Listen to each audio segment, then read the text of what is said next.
name's Owen Davis. I am Professor of Social History in the School of Humanities, and I directed the Hatfield Aerodrome Heritage Project. Well, it all arose from several of my colleagues and myself looking out of our office window across what was the former aerodrome and just thinking about how little of it remained.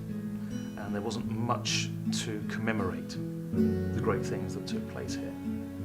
So we decided to put in an application to the Heritage Lottery Fund for a whole series of projects to celebrate the history of the aerodrome and the companies that worked here. One of the sort of flagship sort of results of the project was to relocate the de Havilland Hatfield beacon, and this was put on the site in the mid-1930s.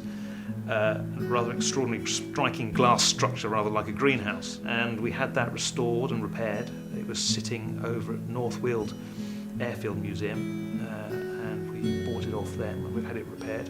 The university has now placed it back out front of the campus. The Mosquito, or the Wooden Wonder, as it was known at the time, was revolutionary in the sense it was the most lightweight and fastest plane in the skies at that time, and that was the idea. The challenge was how to defeat the German aircraft, which in some senses were technically superior.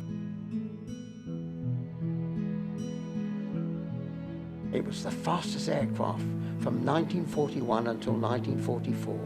There was about 41 different variations, of which the most important was, of course, the bomber version, the fighter version, and reconnaissance work for meteorological weather and also photographic work. But there were lots of other reasons for the Mosquito.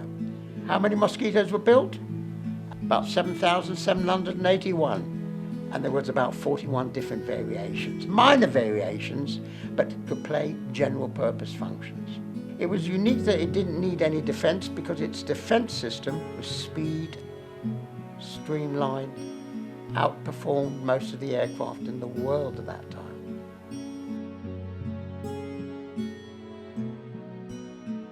What we wanted to do was capture many of the voices of the people who worked across the site. It wasn't just the engineers and the pilots, it was also about the ground staff, the administration, the women who worked in the canteens. You have to remember that at its peak here in the early 1960s, there were 10,000 employees. And then we've interviewed a whole range of people. They're now stored, they're all being digitally recorded.